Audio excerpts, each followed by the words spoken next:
Hey, Welcome to a very special episode of The Waiting Room. it is. It's a double first for us, actually. We are first time on location. On location. Where were we at? We're at Hallelujah. Big thank you to Shūji. Thank you, the boss. Shūji. Hey, He's behind the counter. he's our audience of one. Audience of one, also Paul's manager. Mm, He's here to make sure that everything is clean today. Make sure I Exactly. get my fee. that's it. Exactly. Negotiating your fee. Most importantly, first interview with... Our first guest. You want to I introduce him? have a really good intro that I thought She's of. got So one ready. if you would let me hear indulge it. me for a moment, we're gonna Go for it. introduce. I have my little cue cards here. Here we go. Co-founder of Be More Than a Tourist online magazine Get Hiroshima, Don't be shy.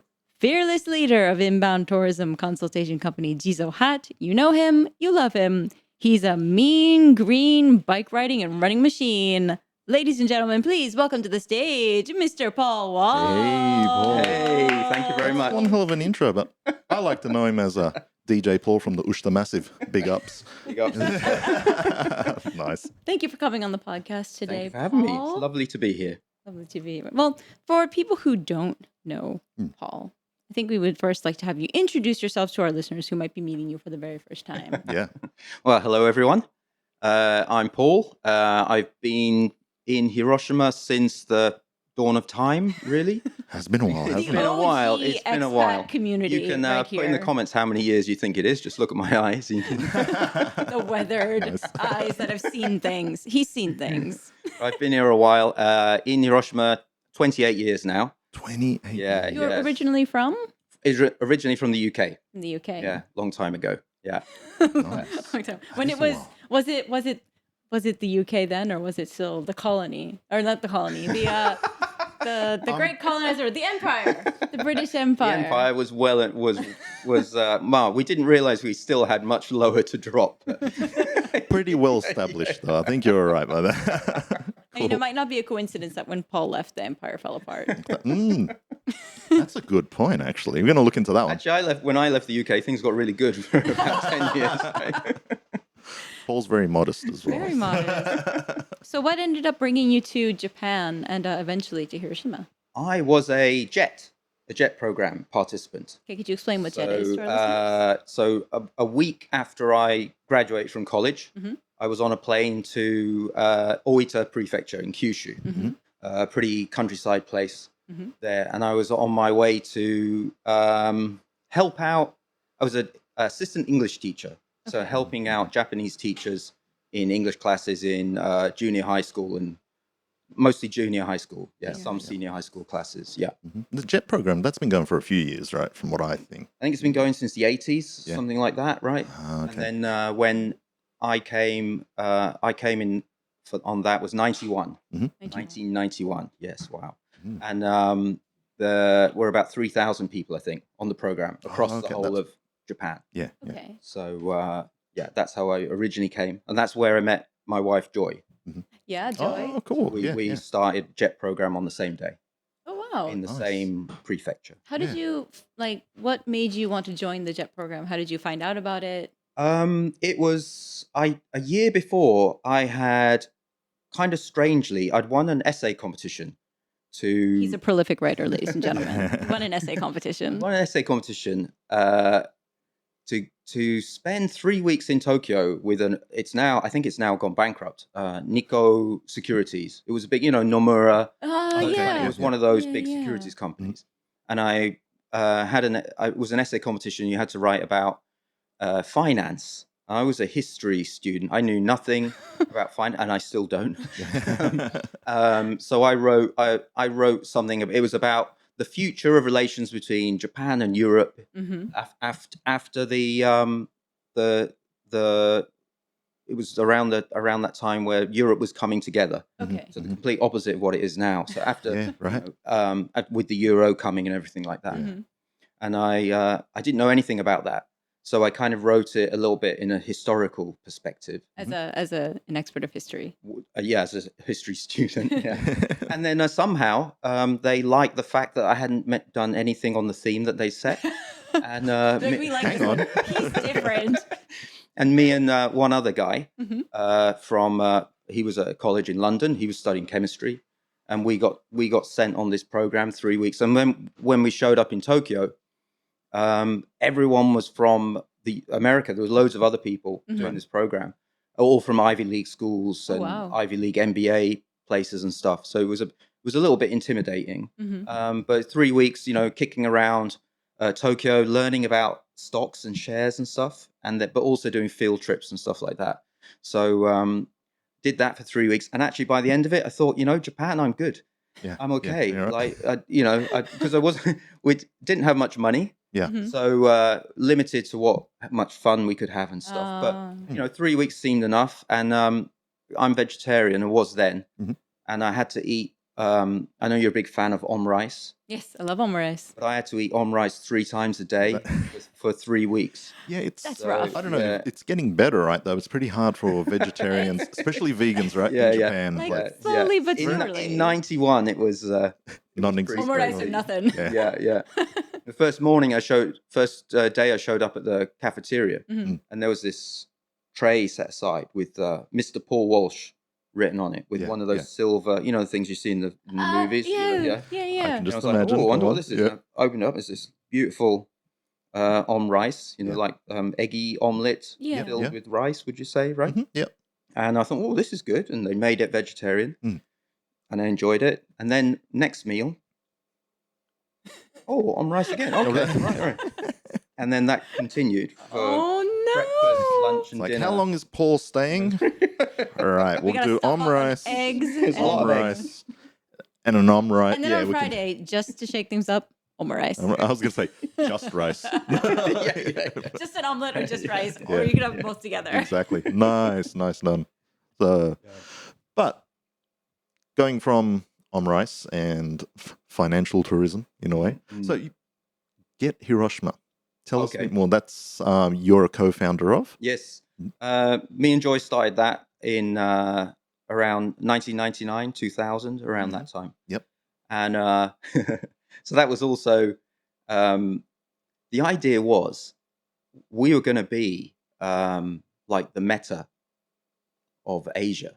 Right. Not our idea. A good friend of ours' idea was to have this great network of websites all across Asia. And the original name of that thing was Asia Hype. It was called Asia Hype. And the word hype wasn't particularly well known in Japan, so we ended up going with Get Hiroshima here. But Get Hiroshima was supposed to be like a pilot, really, for Get Tokyo. Oh, interesting. So because everyone knew Japan was a bit of a different kind of market with the language and everything like that, right? Yeah. And so the friends who were working with, they were setting up sites in all the big cities in Asia. Right. And things seemed to be going quite good. And then around 2000, there was the first big .com crash. The .com bust. So all of that, or the pets.com, Pets.com, all that kind of crazy stuff, right? So that all the possible funding and everything just disappeared. Yeah. Oh, no. So most people sensibly were like, well, this isn't really going to become a business. So they all had their own things going on, so they focused on that. But me and Joy, typically were like, it sounds like it might be interesting to just like how many years after? Give it a try, right? And so we just started pulling content together and stuff, and it's back in the days of dial-up. Oh yeah, so tiny photos. We had like a giant, digital camera that costs as much as a house type thing. Loading up a page to take how long? Don't pick up the phone. Nobody call. Nobody pick up the phone. But don't use it when there's a thunderstorm because you will fry your modem. Exactly. Which I've done. Sorry, Dad. Oh, that's true. Okay, then. It is true. Fair enough then. So around that time, we were actually thinking about maybe moving on from Hiroshima. Literally. Yeah. Because we'd been here about 3 years. We'd had a really good time. But what were you doing at that time? Were you still on Jet? I worked in a English language school at first, because after Jet, traveling around after Jet, we ran out of money. Yeah. And we ended up in the UK. Yeah. And we were staying at my parents' house. And I was working in a warehouse for like minimum wage type thing. And Joy's from the States, so it was difficult for her to work. And she got a bit tired of being at my parents' house. Yeah. And as luck would have it, one day in the newspaper, she saw an ad for a job in Hiroshima teaching. Oh, Yeah. wow. And but they only wanted UK people. It was for UK people. Oh, okay. Yeah. So she kindly sent my resume. Go on, Joy. It's like, Yeah. I found you a job. This is what you're doing. No, she didn't. I got a call from from Japan, and I was like, "What?" And I'm like looking at Joy, and Joy's like, "Oh yeah." I sent that in. Say yes. Yeah. You know? So that's how I ended up in Hiroshima. So Come on, Joy. Yeah. and then we ended up, it was a bit. We weren't planning to stay very long, but for this and that reason, we ended up staying a bit longer. So after a year or so, I ended up working in an elementary school full time, and Joy had a job in a juku type school. Okay. Kind of thing, Yeah. yeah. So at that time, we were doing that kind of work, and then popping around, checking out. There weren't it's hard to imagine. There really weren't any cafes here around that time. Yeah. Now there's cafes everywhere. Yeah, it is very Uh, hard to it's like, imagine a Hiroshima without. Right, and it's like all cafes. pre Starbucks and everything, right? Right. So there were a few. There were the few junkissa type The places, old kissaten, school right? cafes in Right. Japan are called Okay, yeah, jinkissa. Which I'm a huge fan of kissaten. They're so great, right? I love them, but I have to say, Jun-kissa, that's Junkissa- actually something I don't know, so you guys want to just fill me in? So quick? jun means pure, Right? and kissa is like a place where you can get coffee, tea, smoke cigarettes. I think generally jun kissa don't serve alcohol, which is what makes them like pure. Oh, that's what the okay. Jun Yeah, is, I right? think I could Okay. be wrong, I but thought it was like the ultimate I cafe. believe that right. it means that they don't serve alcohol. Right. So literally, these places with usually low tables, low chairs, you can Yeah. smoke cigarettes. Generally, the walls are very like nicotine stained, Yeah. and you can get like a piece of thick cut toast and some coffee and a boiled egg, or some So place it's still of pretty much the old sandwiches. school style of Very old school. They're love like that. they're very cool Yeah, places. yeah. So it's super cool, and I love them. But I have to say, my appreciation of them has increased since you can also get great coffee elsewhere. Yeah. Yeah. Because when it was the only option for coffee, it was after a cup, after your second cup, it starts to get a little Yeah. The coffee is generally quite Yeah. strong. right.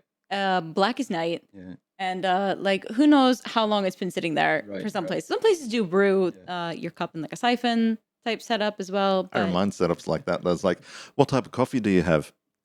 Black. yeah, they're like coffee. Yeah. So they're very Coffee. like almost like diner vibes, Yeah, but like yeah. a Japan diner vibe Yeah, kind yeah, of thing. yeah. Yeah, a greasy like that. spoon almost. Yeah. Mm. So it was a very different place. So we're Yeah. really, and in terms of places where internationals would hang out, like most of the English teachers and stuff. Yeah. Right. There was only like 3-4 places really, and you would go to the same places all the time, which was one of the reasons we kind of got a bit tired. Yeah. We were enjoying it, but we wanted to go out in Osaka or Tokyo. Right, Or, yeah. we were quite into clubbing and stuff then. Mhm. And then we started just going out and trying to try places. So we'd pick up local, the listings magazines, pick up flyers in record shops and stuff, and just kind of go and check places out.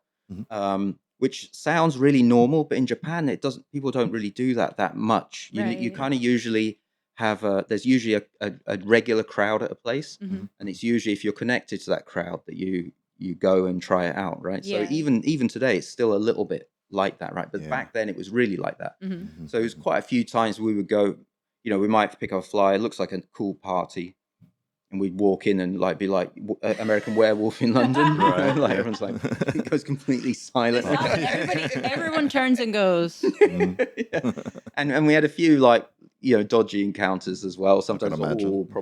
this probably wasn't one to do, right? Yeah. So, and then the ones that were good, the ones that we really got a good feel from, we'd write them up and put them on the website, type thing. So it was actually really lucky because that was around 2000 we were doing that. Okay. And just around that time, a lot of the places that we all kind of know, and some of them have already disappeared, but people, probably restaurant owners, cafe owners, they're in their like early 30s. Mhm. We're just starting to open up new places. Okay, yeah, yeah. Namikidori, Mhm. like that building with luck and everything in that, Yeah, right? yeah. So that was one of the first places, the third floor where Sava is now. Mhm. It was a bar called Opium, Yeah. which was one of the first like cool cafe bars on Namikidori. Yeah. Right. So this is really local talk for everyone. So Sorry. Namikidori is one of the main streets in like the heart of downtown Hiroshima City. So if you head down Namikidori, you hit Hondori, which is the big shopping arcade.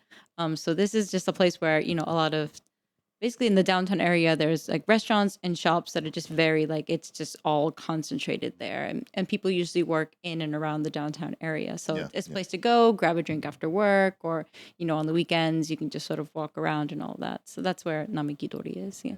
So around that time, Hiroshima itself started to kind of pick up too. Yeah. And so there were more places for us to check out, more places for us to feature. Mhm. And through that, we started to develop our like friendship network Mhm. expanded, which made it more fun to be in Hiroshima. Yeah. And through doing that, gradually, you know, we went from being a bit down on Hiroshima.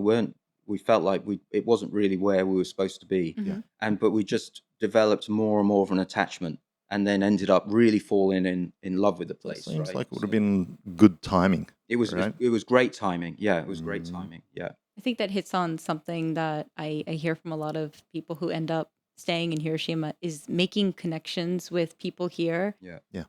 It's really something that changes like your view of Hiroshima like 180 degrees. Yeah.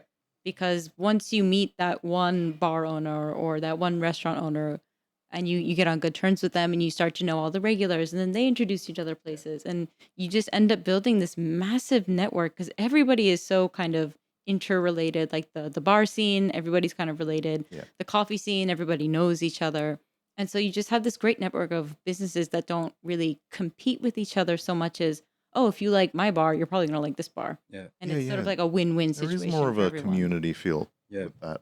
And I found like I think it's necessary, right? You got to have a personal connection, meet people. Mhm. Because for me personally, it's like I always say, you could be the most ugliest city in the world, but if you're surrounded by cool people, you're having a good Yeah. time. Yeah. So If there's a good vibe, right? yeah, exactly. Yeah. So that was the thing about the Not real that Hiroshima's purpose an of- ugly city. Let me just it's great. Quite a clean Yeah, city. sorry about that. Lovely greenery. Come visit. Mm. like that was our aim really, was that we felt that if you like after we've been doing Get Hiroshima for a while, we noticed a pattern of people coming, like we did when we first came, Mhm. coming, having a really good time for a few months, a year or so, Yeah. getting a bit bored, and then wanting to move on. Mhm. And we felt it was because they didn't feel connected Yeah. to the community, and Mhm. whatever community that was. They hadn't found a tribe or Mhm. a community they could like with the local population type thing, right? So the idea of Get Hiroshima was, it's like, it sounds a bit utopian now. It's like the internet was like this kind of new thing. Yeah. Right? A lot So- nicer. The old internet. Yeah. The old internet was much you know, kinder. so the idea was, you know, you got your information online and then you went out to actually meet people in person. Yeah. So, you know, it was like, we always covered a lot of different scenes type thing, like Mhm. whether it was different kinds of music or like sports Mm. or, you know, things like hiking and also like social activism and art. So whatever you were into, Pretty much you covered could all go bases. to right? you could go to an event and you'd probably find your people type Right, thing, right. right? So, Yeah. and the more you feel connected to the place, the longer you might be likely to stay. Mhm. So that's where the be more than a tourist, that's our like catchphrase motto. Yeah. But the idea was there was two things. One, people came and kind of felt like they're only here for a short time. Mhm. So viewing it a bit like a tourism, but Mhm. also from the host side, the Japanese side, people would view people as just here as a tour, not really having a long-term commitment, or Yeah. Right. people won't be around that long. Mhm. So trying to change both of those things, right? So that was Yeah. kind of the aim, right? Oh, okay. Right on. And Right on. is it still the same site or has it changed? It's changed once, yeah. Mm. It's still Well, the site is definitely still there. A lot of people that Mhm. still use. I Yeah. use it. We use it on our show for some of the new Oh, yeah. stuff as Oh, well. great. It's also I work for the city of Hiroshima, and we did a survey on where internationals get their information about Hiroshima. and Get Hiroshima was the most popular site. Oh, wow. Nobody Right, looks at the that's city great. website, but everyone's looking at Get Hiroshima. Paul, that site name is? _Hiroshima.com. I'll make sure we put up the graphics there too for you. So yeah, it really is like the comprehensive, like English-based news and like entertainment, and you can really just find out what's going on in Hiroshima if you look at Get Hiroshima. And it's, I don't know if I'm sure that other like cities probably have a similar thing, but I don't know if anybody is as comprehensive as what you guys have going on. I think it's one thing is like we're at a stage at the moment where it's always been kind of a labor of love type thing. And so when me and Joy were working, had full-time jobs, we were at university working for about 20 years. Right. And so we could, our jobs provided our living. Right. So, and then we could invest the time into Get Hiroshima. Whereas now we're working for ourselves. So the time issue is, we have to prioritize paid work over Get Hiroshima a lot of the time. Right. Yeah. So we're trying to work out, trying to make it more sustainable to keep it going. And if anyone's interested in contributing, helping out, Any investors out there who are looking or even for content wise, Yeah. So that will be awesome. Yeah. But yeah, it's amazing how in Japan there aren't many similar kinds of things. Fukuoka now is a big one in Fukuoka, obviously, and I think they started around the time that we started, and they've consistently maintained like a really good high level. That's amount quite of it's quite an content, and they're achievement. it's very impressive. So I think it's Nick Canadian guy in Fukuoka is doing great stuff there, and has been for a long time. And then of course Tokyo, they have stuff coming in and out, but even in Tokyo, it's difficult to keep things going, I think, as a business, right? Because Tokyo's constantly changing as well, and to have people who stay there. I mean, there are people that are there long term, but it feels more like it's either for you or it's not. Right. Vibe. We always remember, like back in the day, we used to have classified ads. Oh, on right. our site, right? I remember that. So we used to often hear people would say that they chose to move to Hiroshima because they saw Get Hiroshima. It might be our fault a little bit, because they'd be like, wow, they saw the site and it looks like there's loads of stuff going on. But maybe when they got here, I don't know if they were. Well, it's not much. It looks Get Hiroshima. right. Duped. So like, wow, they've got all this, so they had it looks like we had this community, international community going, and lots of things going on. And also, they'd arrive, they find a job through the classifieds. Oh, wow. And then when they got here, they would get furniture or an apartment through classifieds. People, people who are leaving and stuff, and even then sometimes finding friends through things, or meeting people at events that we publicize and stuff. So this is like pre Facebook, Instagram, the social media thing, where the websites were a lot more important, right, for that role. Right. So that it's changed a lot since then, but at that time it was, that felt really, really good, right? Yeah. But it's still kicking on, putting out all the info out there. Hiroshima's got the finger on the pulse, so to speak, eh? Well, it's like I can't remember was it 2017? Was it? I can't remember the date now, but with the East Asia earthquake, tsunami, right? So at that time, March 11th. No, before the one in Indonesia, Indonesia, Thailand, right? Okay, yeah. So that was much earlier, wasn't it? Yeah, it was. So at that time there was no social media and stuff, right? So there were a lot of, because it happened on, like, I think Boxing Day. There were a lot of English teachers from Japan overseas on holiday. Especially in Thailand and Indonesia, and a lot of them were caught up in the disaster. So a lot of people were using the Get Hiroshima classifieds to post messages to people at home. They get to a net cafe, put it on the classifieds to say how they were and stuff, and we used that to try.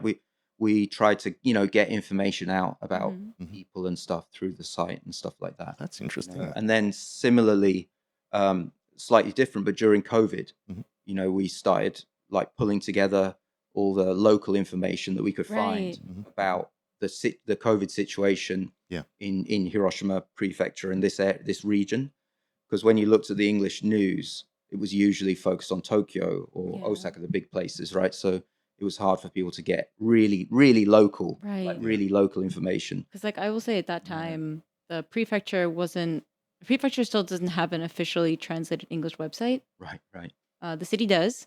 But everybody was so just swept up in all the things so the Japanese admin side was they weren't even thinking about English information. Right. So like my division, I was like, hey, is it okay if I just translate this stuff on the prefecture site and then translate the stuff for our site? Because they're probably not going to ask us to. Right.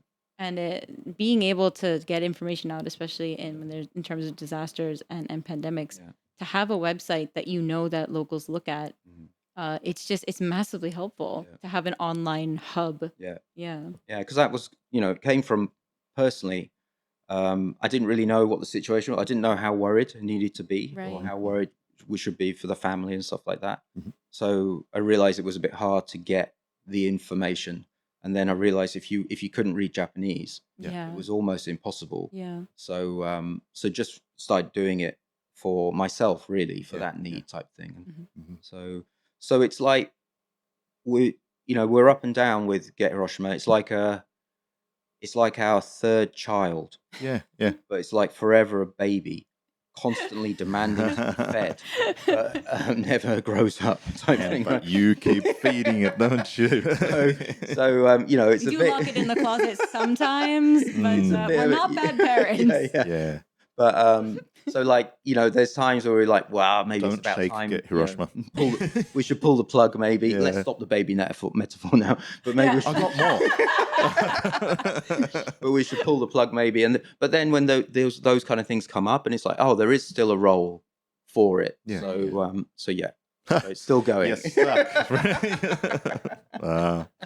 Well, moving on from Get Hiroshima, so people that know Paul will know that he's quite the healthy individual. And actually, one of the main reasons, well, we've been waffling on for a while, but the main reason we got him to talk today is, so you had quite the event recently, the Wangan Trail Run. Yeah, the Wangan. Ah, there we go. Hiroshima Wangan Trail Run. Can you tell us a little bit about how you found out about this? What is the trail run? It's Hiroshima, if you don't know, is on a bay. It's a delta that flows into a bay. So all around the outside of the delta, there's a ring of mountains, and Wan means bay, right? So Gan, I guess, is the like coast type thing, right? So Usually Wangan is like Gulf. right, okay, right, Okay, that works. yeah. So it's a trail race that runs over the mountains around the delta, around the outside of the delta, and it's about 110 kilometers long. Hang on, because 110 kilometers, like a marathon is how much? 42. So this is like an ultra? This is ultra. So anything over 42 is an ultra marathon, right? Oh. So and then even though we compared to other parts of Japan, our mountains are pretty low, right? They're quite small, right? Satoyama style mountains, right? But all together, the total elevation, the total climb, was just under 7,000 meters. Okay, that's still pretty. So, Everest is like 8,000 something. Right? So no, it's not small. So with 7,000 meters of climb within only 100 kilometers is quite a lot of climb for an ultra marathon. Yeah. So, and if you think about it, the mountains are small, so it means you're constantly going up and down small mountains. So you've got to do 7,000 up.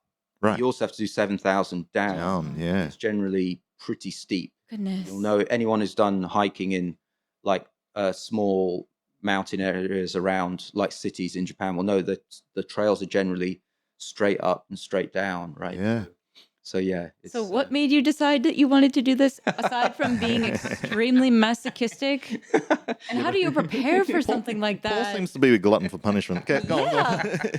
Well, I've loved running since I was a kid, and I've always been drawn to the longer end of things. Why is that? So I don't know. I'm not quite sure, but like I started running probably like 8, 9 type thing, and I ended up with going out with a local running club and stuff. And then when I was 13, I ran my first marathon at 13. Wow. So, 13. 13, yeah. Goodness. Yeah. So you've been a glutton for punishment all your life. Yeah, Yeah. Actually. yeah. Although, quite a little bit of a weird thing was that when I did so I wanted to run the London Marathon, which was just held last week, right? So it was one of the first London marathons. My dad and my mum were doing it, and I wanted to do it, but you had to be 18 to do it, Oh. which really annoyed me. Okay. So I looked for a marathon that I was allowed to do. Yeah. Yeah. So I was already a bit. You've been a rebel a bit since a stubborn, child. even then. Right? So I found one like a nice local marathon,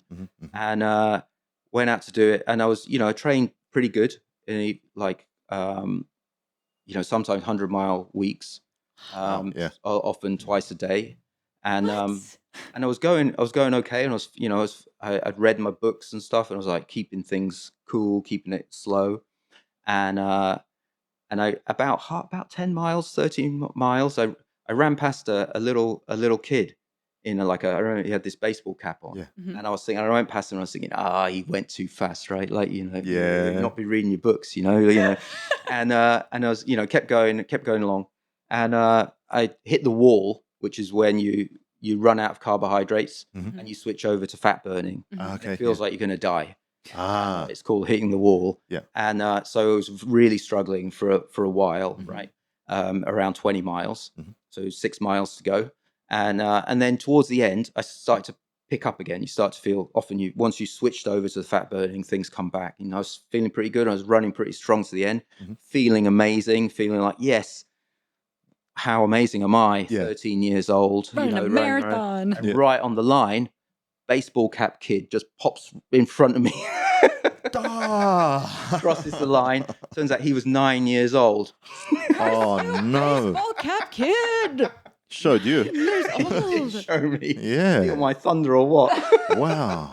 Bested by a 9-year-old. He's like, okay, boomer. Yeah. So hang on. So with the Wangan race, and then since then Yeah. to now, then how many marathons do you think you've done? Not many marathons actually. Or just So events yeah, events. A or- lot of events.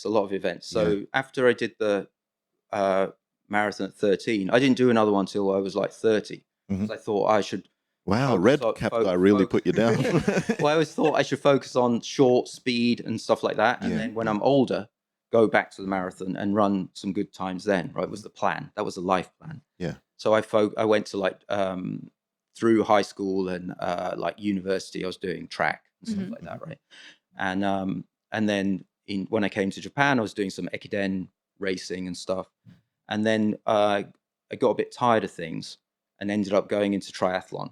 So, and then looking for a change, I wanted to do triathlon, but then because I've got this thing about long, it was only 2 years later I was training for Ironman triathlon. Okay, It's yeah. like 4K swim, 180K bike, and then a marathon at the end. Oh my God. Let's just throw that in too. Right, Yeah. right. Because, Wow. why not? Yeah. We're already killing ourselves. Right. We might as well really kill ourselves. Wow. So I did that for a few years, and then I got a bit burnt out, and I thought I want to go back to running. And then my dad and my uncle had been doing a lot of fell running in the UK hill running, like where the races that started from shepherds races type thing, right, back 100 years ago or so. Yeah.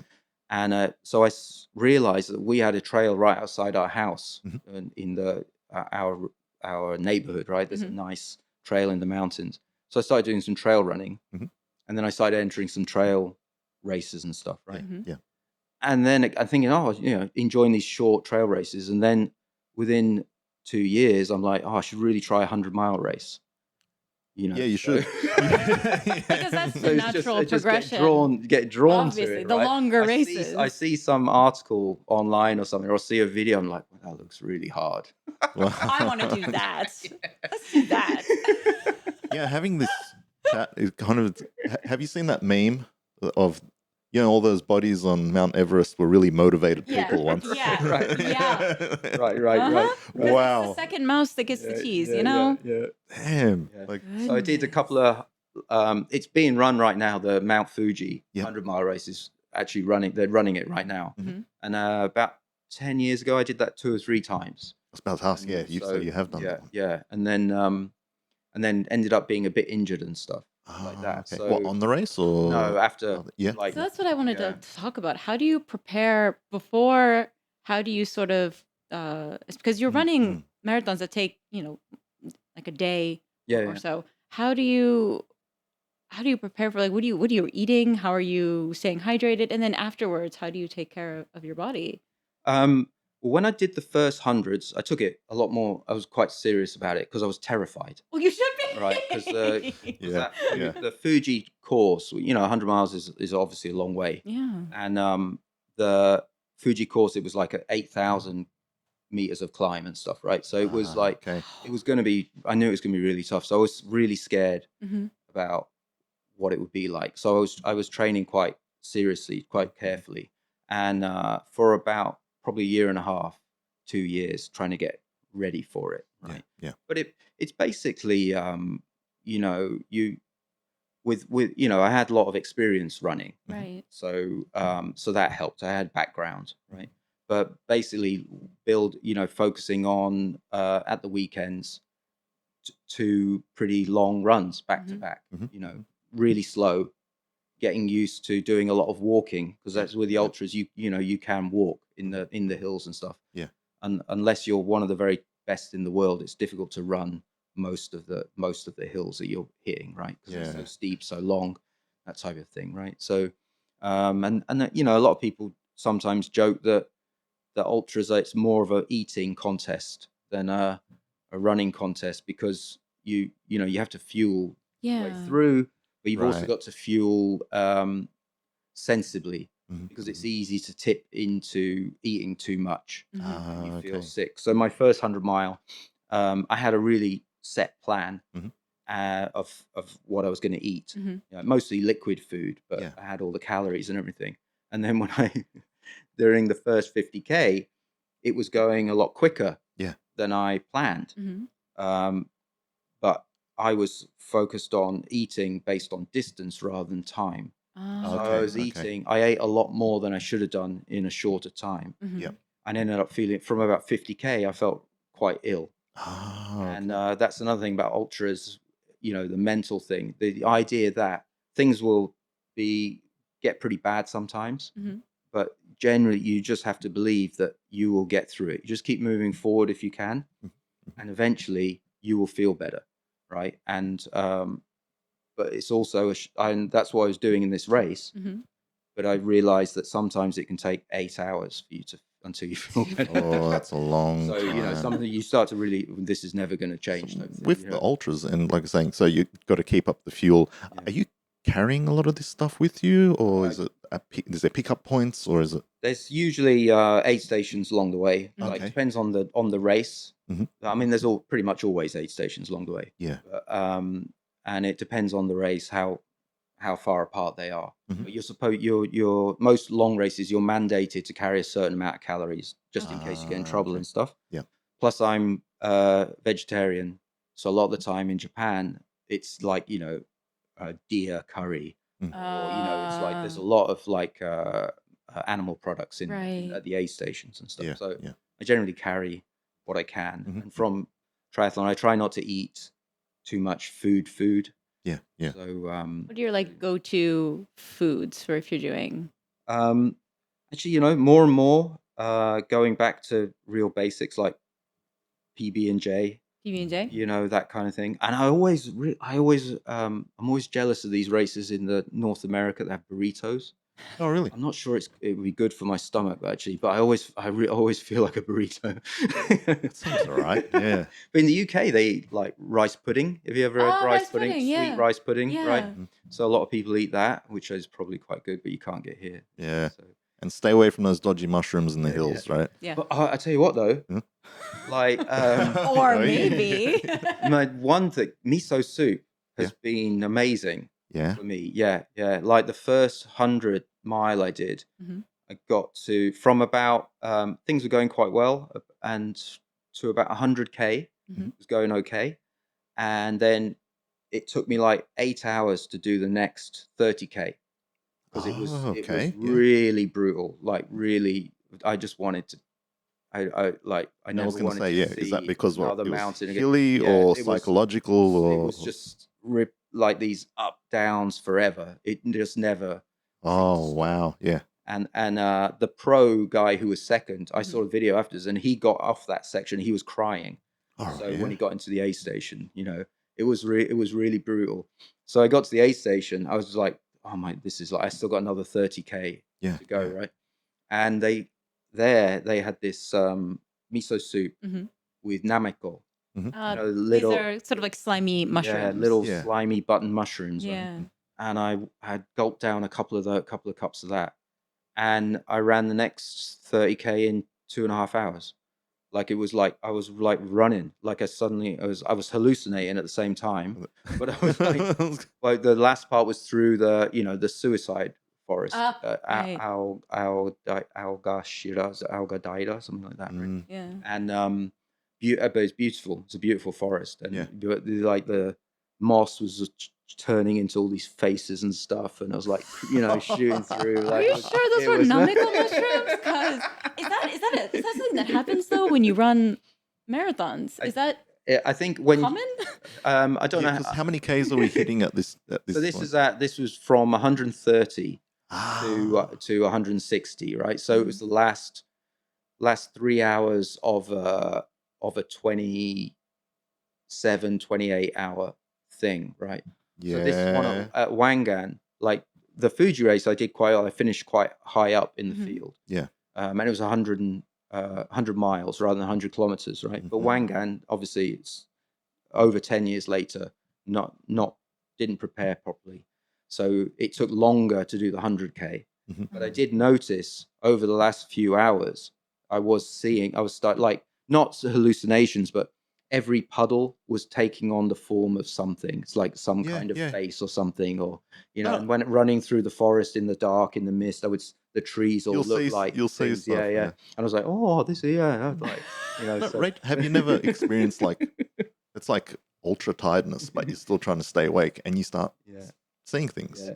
No. Really? It's a bit like have you ever like if you wake up in the middle of the night and there's like you've got some clothes hung on a chair or and something, and it looks else. like someone stood over you or something, or is that just me as well? I don't know. That's not the paralysis demons. No. Yeah. That was just me in your house. Yeah. Sorry. I mean So I'm a big that was fan the of kid in miso the soup. cap, little 9-year-old. Yeah, that's what he's doing now. He's standing in your bedroom. Yeah. You found your superfruit or superfoods, or yeah. So the miso soup is killer. Yeah. Wow. How would you compare like the Wangan with the other events that you've done, just running wise, right? It's a real challenge, considering, because you look at it, the elevation profile, and you see small mountains, right? So it's easy to think that it's going to be like pretty easy. But it was this year, unfortunately, it was pretty heavy rain the whole way through. Yes, So it was I think a I did see some pictures, real right? mud fest. Was this one of the first marathons you've done in that kind of condition, or It was actually. It was. So that's a great, if anyone's thinking of like training for any running races and stuff, it's don't not train on when the weather's bad. Don't think, oh, it's raining, I won't go out, because you that kind of experience helps in knowing what to wear and everything. It definitely does. Yeah. Like, because of the mud, usually when you're the climbs are hard, and the downhills are often quite hard too. But if it's not too steep, you can rest a bit. Yeah. And where it's a bit flat, you can rest a bit. But when it's really muddy, there's no rest, because you're constantly trying to stay on your feet. Yeah.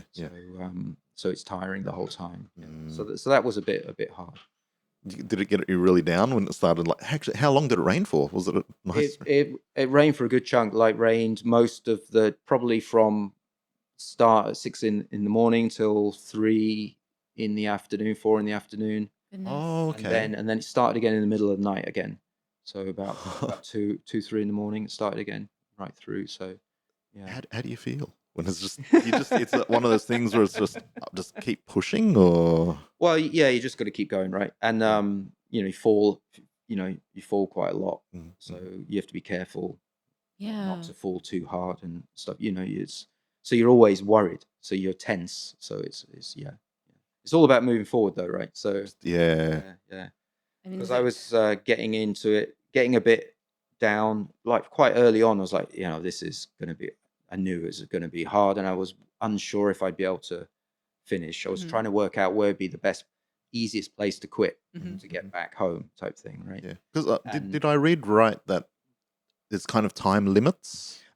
in this, yeah, there are, but this one is quite generous time limits. So it was that was never an issue for me this time. Okay. So that was good. In other races, it's been an issue. But Yeah, if you don't make that limit, it's Yeah, pretty much yeah. races over Yeah. for you. Okay. yeah. Mm. It's like I bumped into some friends, and Jordan, who lives in Kurahashi, and he's a good runner, and his friend Danny met me at the top of a hill, and I mentioned that I was feeling bad and that I still had 70k to go, and it was really funny. He just looked at me and he goes, stop that noise. He's like, you know you're not supposed to think like that. Yeah, exactly. Just think about the next aid station, right? Yeah. Just focus on the next, and he was completely right, and it was a really good reminder actually. Mhm. To be like, stop thinking about the finish. Yeah. And just focus on what's right in front of you, Mhm. and then get that done, and then focus on the next one, and just keep moving forward. Really, Oh. It's really psychological, right? yeah, it's very psychological. Yeah, I mean, there's a lot of physical pain too. But Did you? Well, yeah, obviously. It's like, but yeah, how long did it take you to recover afterwards? Like, did you? Well, I want to know, what is the first thing you did when you went across the finish line? Yeah. Limping or running or Right. or walking Yeah. or somehow dragged yourself to the finish line, because you were, how long did it take to finish? Just under 28 hours. 28 hours. So it was a lot longer than I was expecting. Yeah, After 28 hours on your feet, yeah. running through the night, seeing things, what is the first thing that Right. you did Yeah. when you finished? Yeah. Well, it's like this one. I was doing okay. I got off the mountains, but the last 10k is flat along the river here. Nice. So you run along the river and round. And once I got on the flat, I couldn't run. Oh, because you were so used to I was going. good in the mountains. I was doing okay. I got on the flat and I really couldn't run, and I had to walk the last 9k, and it took like over 2 hours. Right. Wow. Yeah. So usually at these races, even when they're bad, I usually finish feeling okay. This one, I was like, this slog to the end. And so when I crossed the line, I was like, thank God that's over. And then, but what was great, because if I'd been on my scheduled time, I would have finished around 6 or something, and I would have probably just, gotten a taxi and gone home. But because it finished later, I don't know, like 10 or 11 o'clock in the morning, there was a vegan food truck at the finish line. So shout out to ᴑᴏᴅᴜ. And ᴑᴏᴅᴜ's like, we got you, Paul. Yeah. We got you. So I was like, and I knew they were going to be there, so that was nice. I was like, oh, I'll be able to get a burger hopefully if they've not sold out, right? So that was really nice. To think you might have timed your finish for. Like, all right, if I walk the rest of the way, Yeah. vegan burgers. Yeah. So vegan burger and a beer. Yeah, it was good. So hang on, you're telling me then you didn't walk or run home? No, I took a taxi. Yes. Yeah. And then once I got home, passed out, woke up in the evening, and then couldn't walk very well for the next couple of days, but then it eased up pretty quick. So I would have been out for days. So you didn't injure yourself anything serious or have any good tumbles or? No, I was pretty lucky. That's I had good, some falls, so I was no cuts or anything though. Nice. A bit muddy, but yeah, okay. Yeah. How many people were all up in the? I think just under 1,000 maybe were signed up, so maybe about 800 or something in total. Wow. Finished maybe. Quite an event. Yeah. So it's nice to do, local event, because when I started trail running, like a lot of the people who had been doing trail running for a while, 10 years ago or so, it was hard to imagine having that kind of event in Hiroshima. Yeah. So I really appreciate the people who put it together. They bring in that here, so we've got like our own local proper ultra, and it's a tough one as well. So it's good. Yeah. So hang on, I'm not sure if we asked this earlier, but how long has the Wangan Trail race been going now? I think this was the second year. Oh, the maybe. second year. So the first year was cancelled. Okay. I think it was the second. First year I wasn't able to get in. I didn't have the qualifying for it. You need to have like completed a a race of over 50K or something like that. Oh, okay. all right, So they all don't right. just let anybody sign up. No. Okay. Not that I was going to They sign used up. to. Yeah, I but wasn't thinking about it, but Yeah. for those of you at home who are considering running it, you do need to have some qualifications. You got to put the K's in, people. On that, do you have any advice for people who want to take up trail running or? Yeah, do it. So if you're in this area, you've got lots of local trails that you can, just basically head to the hiking trails and think about it. Like I always think about it as like, I always enjoyed getting off the road and just like, hopping over rocks and stuff. It's a bit like being a kid again in a way, right? It's like just having fun, and remember that you don't need to run the whole time. In fact, it's advisable not to, when you start to, the rule is if you start to breathe heavy, you just back off. Yeah. So, if you slow down or just, to start walking and think of it like, kind of like light and fast hiking in a way, yeah, right? Yeah. So that's a really good way to do it, right? Just do it and have fun, Like a lot of people worry about injury and stuff, ankles and stuff like that. I would worry about But that. actually, if you stay within yourself, it's actually quite good on your body, right? Because it's softer surfaces. I think it's actually healthier because you're dealing with more uneven surfaces. So you're using a range of muscles rather than like on asphalt. If you're running on the road, that's actually pretty tough on your body, right? It's a jarring Yeah, stop yeah, every time. And also a good pair of shoes, Yeah, would you say? Or yeah, well, whatever you're comfortable in, Yeah, right? yeah. So it's not worth. I don't think it's good to get obsessed with not go out having and- like the best shoes and stuff because it can be expensive, right? Yeah. There's a lot of people who run almost barefoot as well, right? Right. So, Yeah. although if you're tempted to do that, that's something you should go into slowly. Like it can be, if you're not used to it, it can be hard on your not just on your soles of your feet, but like your muscles and stuff. Yeah. Well, and like you were saying, if you're running on asphalt a lot, that's quite hard. I wouldn't do it. Because I'm just going like back in the day when I used to run. Like I just had some bad sports shoes, and then finally got some decent running shoes. Running on asphalt, that made a difference. My ankles were very happy. So after experiencing the Wangan Trail race, do you have any plans to participate in any other ultra marathons in the future, or how long do you want to keep running? Well, I want to keep running as long as possible, right? And so I've just been looking at the Marathon des Sables in Morocco, just finished.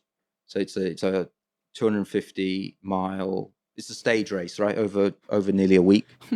Okay, through the Sahara, and that's always been a dream, right? So you go and you have to carry all your food and everything for the week. Oh wow! And then you bivouac, in tents and stuff that are provided along the way. And it looks really good. It's broken up into chunks, so you don't have to do it all in one go. It's that looks really fun. But also, I think, to be honest, I need to be a little bit more cognizant of what my life allows me to prepare for. Because finishing the trail race last month was good, but it doesn't feel great to not be prepared properly. So I have to be a bit more realistic about what I can prepare for. So I'm starting to think maybe scaling it back a bit to shorter distances. Trying to do that. We have postponed from COVID the World Masters Games is being held in Kansai in Osaka in 2027. So it was supposed to be a couple of years ago, but it got cancelled because of COVID. So they've postponed it. So it might be nice to try that. It'd be nice to do a world championship. Still got a bit of time, bit of preparation. Something to aspire to, honestly. I mean, just hearing you talk about what it's like to run a marathon and how it's like, you have to focus on what's in front of you. Don't start necessarily think about the end point. Just keep moving forward. It reminds me of how with Get Hiroshima, when the website first started, the .com bust happened, and you and Joy were just like, well, just keep moving forward. Right, right, And you've kept moving forward for, right. making you basically like the OG expat here in Hiroshima, one of the pillars of the expat community. Like, come on, everybody knows Paul. And it's just been such a thrill to have you on the podcast today, talk about marathons, and hopefully we can have you back with Ayaka, the other half of Jizo Hat. Great. Have you talking about that as well. You should get Joy on sometime as well. Yes, because- I'd love. because you might She's find the that. podcast queen, though. I'm kind of intimidated. Yeah, but it's funny because when I talk about 𝘬ᴏᴏᴍ and when she talks about it, it's very different. Ah, okay. So This it's will be quite interesting The same, too. the same tale is quite different a lot Two of the sides time. to every story, right? Yeah. Yeah. It's really interesting. She is kind of intimidating though, because she is the podcast queen. I was on her Yeah, podcast exactly. before, and I was just like, she has so many episodes, right? Like 480. now. Right? Yeah. It's and we've only got I think we're up to this might be 12 or 12. 13. Don't focus on the end. Just focus on the Exactly. next one. Thank you, There you Paul. go. Yes. Right. Yeah. Before we go, where can people find you online, and is there anything you want to promote? Well, you can always take a look at gethiroshima.com. And really, if Lovely. you Put it up there if somewhere. anyone local is interested in contributing, they want to get something online, and maybe build, perhaps students even want to build up a resume or something like that. We're always open to people coming and contributing, so that would be great. Yeah. Okay, excellent. Yeah. Awesome. Also, well, for us, right? Like, Comment. subscribe. Hit the bell notification. You can always send us an email at thewaitingroomjpn@gmail.com. Yeah, or you can follow us or send us a message at, what is our at one again? I usually have it written up here. Now I've forgotten. At the waiting room JPN on Instagram. And thank you guys so much for joining us on this very special first interview podcast on location. We want to give a massive shout out to Hallelujah, to Shūji for letting us use this lovely space. Shuji's in the back. He's listening. Thank you, Shūji. Thank you, Shūji. Yeah, he's waving. Come by, have a beer, have a chat, meet some great locals like Paul, like Ante, and like me. We'll put the details up in the comments for Get Hiroshima and for Hallelujah. And yeah, we'll probably talk to Paul another time as well. Oh, for sure. We got to You're get not Paul sick of back him. on the pod. Thank you so much for joining us on The Waiting Room, and we'll see you next time. Take it easy, guys. Bye. Cheers.